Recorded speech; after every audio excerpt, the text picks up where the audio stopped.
Assalamualaikum warahmatullahi wabarakatuh. Kami dari kelompok 2 akan menjelaskan tentang pemodelan DES.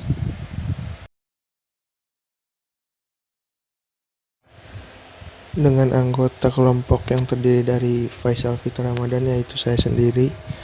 Yang selanjutnya ada Hadid Nurul Ihsan, dan yang terakhir ada Piero Dwi Anggoro.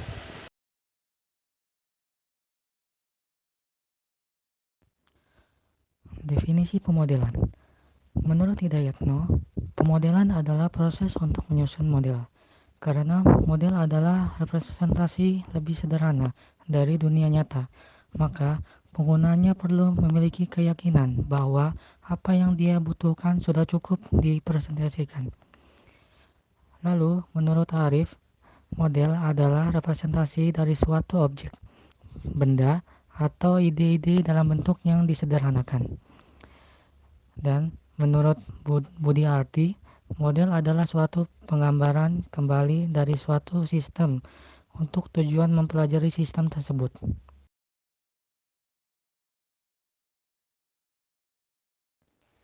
Definisi simulasi. Menurut Putra, simulasi adalah proses merancang model dari suatu sistem nyata yang kemudian dilakukan percobaan-percobaan terhadap model tersebut dan dilakukan evaluasi terhadap hasil percobaan tersebut.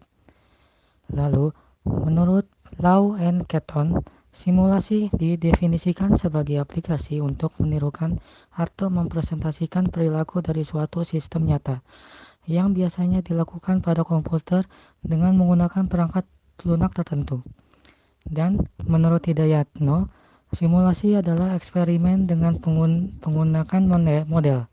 Ini seperti juga ketika Anda masih kecil bermain mainan mobil-mobilan, lalu kemudian membayangkan si mobil jatuh dari jurang dan dengan cara menjatuhkan dari atas meja.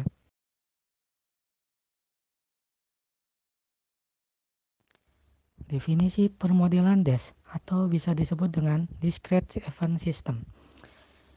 Pemodelan sistem peristiwa terbatas atau disebut DES adalah jenis pemodelan sistem di mana variabel status sistem hanya berubah secara berkala. Metode numerik digunakan untuk menganalisis model simulasi. Ini berbeda dengan metode analitis. Permodelan DES dapat digunakan untuk mempelajari sistem yang bersifat stokastik, dinamis, dan discrete event, seperti sistem antrian, sistem manufaktur, sistem komputer, dan sistem transportasi.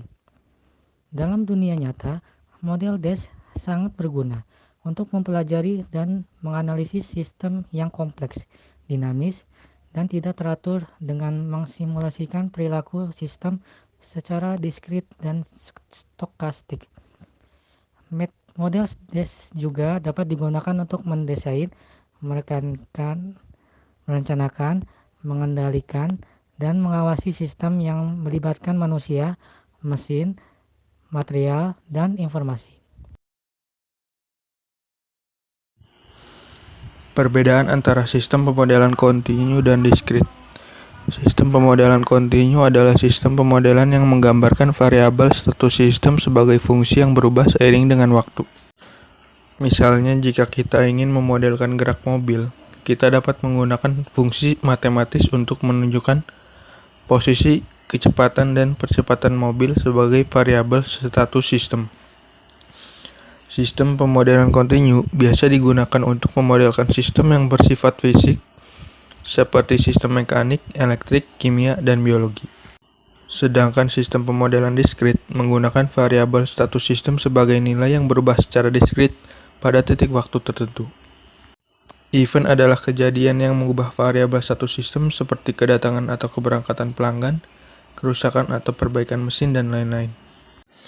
Misalnya, kita dapat menggunakan nilai bilangan bulat untuk menunjukkan jumlah pelanggan yang terdaftar dalam antrian bank sebagai variabel status sistem. Nilai ini hanya berubah saat pelanggan datang atau pergi. Sistem pemodelan diskrit biasanya digunakan untuk memodelkan sistem yang bersifat stokastik, seperti sistem antrian, sistem manufaktur, sistem komputer, dan sistem transportasi.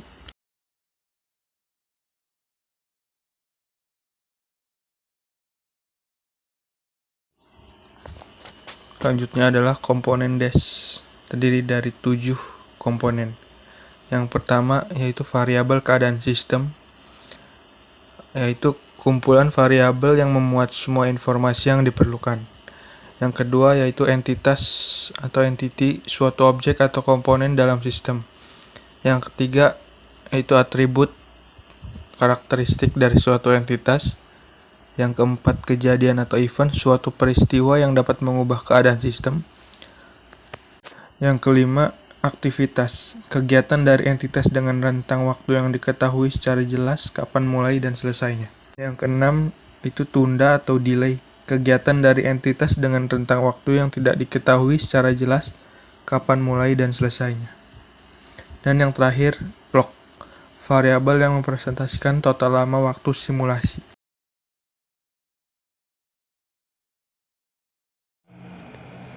Saya Hadi Nurul Ihsan dari kelompok 2 akan menjelaskan tentang contoh simulasi sistem diskrit.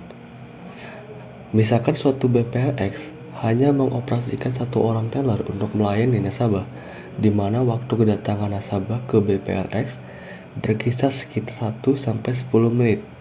Seorang nasabah dilayani sekitar 1-6 menit. Akan dilakukan simulasi terhadap 6 orang nasabah untuk menghitung kinerja pelayanan seperti persentase waktu kosong teller, rata-rata waktu yang diperlukan nasabah untuk dilayani, dan sebagainya. Misalkan waktu kedatangan dan waktu pelayanan dari 6 nasabah tersebut adalah sebagai berikut. Yang pertama, nasabah pertama, waktu antar kedatangan 0 menit. Terus waktu pelayanan 4 menit. Nasabah kedua, waktu antar kedatangan 8 menit, waktu pelayanan 1 menit.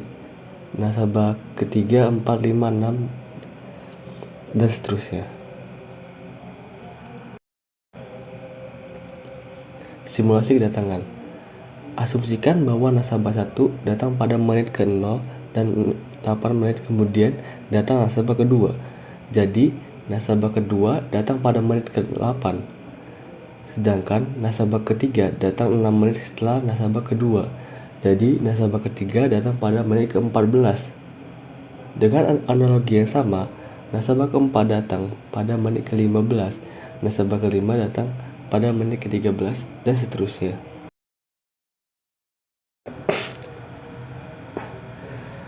Simulasi pelayanan. Nasabah 1 datang pada saat ke-0 dan langsung dilayani oleh teller selama 4 menit. Karena datang pertama kali, maka nasabah 1 tidak memerlukan waktu tunggu. Waktu pelayanan nasabah 1 dimulai menit ke-0 dan berakhir menit ke-4. Nasabah 1 berada dalam sistem selama 4 menit. Nasabah 2 datang pada menit ke-8. Berarti teller mempunyai delay atau idle time selama 4 menit.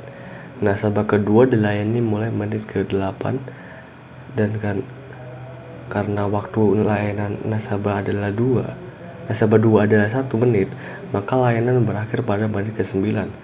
Nasabah 2 tidak memerlukan waktu tunggu untuk dilayani karena teller sebelumnya dalam keadaan idle. Nasabah 2 berada dalam sistem selama 1 menit. Nasabah 3 datang pada menit ke-14, berarti teller mempunyai idle time selama 5 menit. Nasabah 3 dilayani mulai menit ke-14 dan berakhir pada menit ke-18. Nasabah 3 tidak memerlukan waktu tunggu untuk dilayani dan berada dalam sistem selama 4 menit.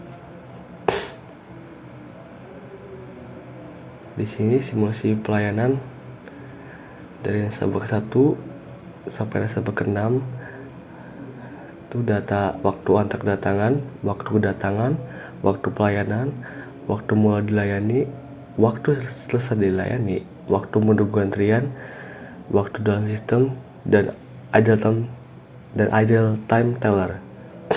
Jumlah waktu pelayanan itu ada 18, jumlah waktu tunggu atau antrian ada 3, jumlah waktu dalam sistem ada 21, jumlah waktu idle teller ada 12, dan waktu selesai dilayani terakhir ada 30.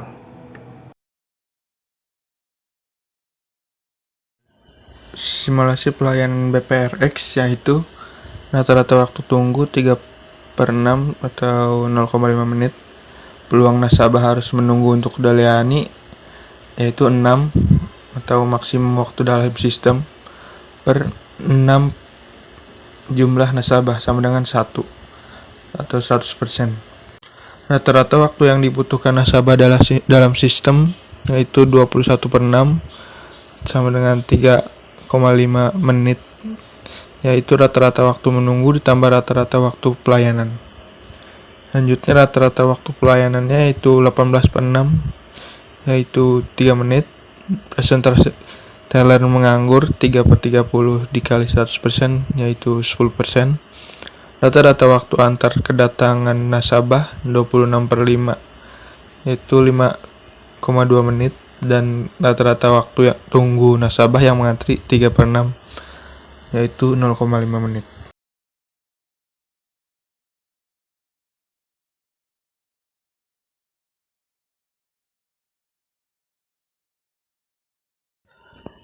Baiklah, sekian dari kelompok kami.